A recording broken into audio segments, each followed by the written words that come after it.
Welcome to Grow Your Greenhouse. We've got a fun episode today, and what we're going to do is make chicken pepperoni. It's so good, and you can put it on pizzas, you can make hors d'oeuvres with it, you can just have a lot of fun just to have it even as a snack. And so what you're seeing is all the ingredients right here, and I'd like to just show you how beautiful the seasonings are. Yeah, so we've got several different types here, and the way that it's made is, I'll focus on the recipe here for a second so you can pause it if you need to. But basically, you take 3 pounds of ground turkey or chicken, you take 2 teaspoons of ground black pepper, a tablespoon of mustard seed, 2 teaspoons of mustard powder, a tablespoon of ground fennel, a teaspoon of ground red pepper, a teaspoon of garlic powder, a tablespoon plus a teaspoon of paprika, a tablespoon of either kosher or pickling salt, the kind that does not have iodine in it. And if you'd like to put a little bit of chipotle powder in there, 2 teaspoons of that. And then the only liquid that goes in it is a tablespoon either of a liquid smoke flavor or Bragg's amino acids. Either one of these does a great job. And so if you have a preference, just use either one of those, 1 tablespoon.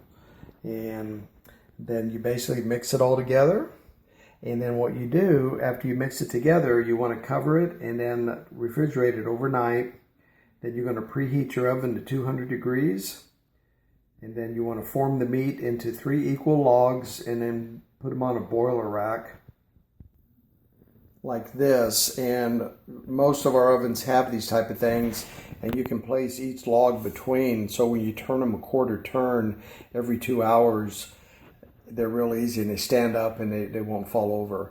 Or if you're going to use a pizza pan or something like that, make sure that it can be lifted up a little bit like that. And so you can see how you can just have a little wire rack that you can lift it off. That way the heat can go all the way around it, and then your pepperoni logs are not going to stick to the foil, and that's great. So that's how you make it. If you ever find your chicken or your turkey on sale like we do at Kroger sometimes, it's fresh ground and it's awesome. And it makes great pepperoni. So let's go ahead and get it all mixed up and make some pepperoni logs.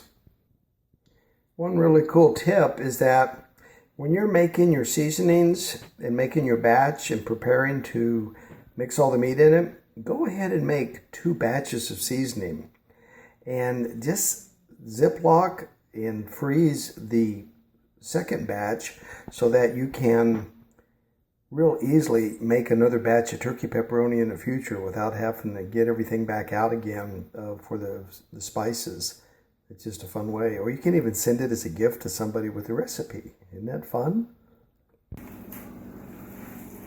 Well, it's time to mix it. Now that you have all the basics for how to make the turkey or the chicken pepperoni, just make sure it's all mixed up really well.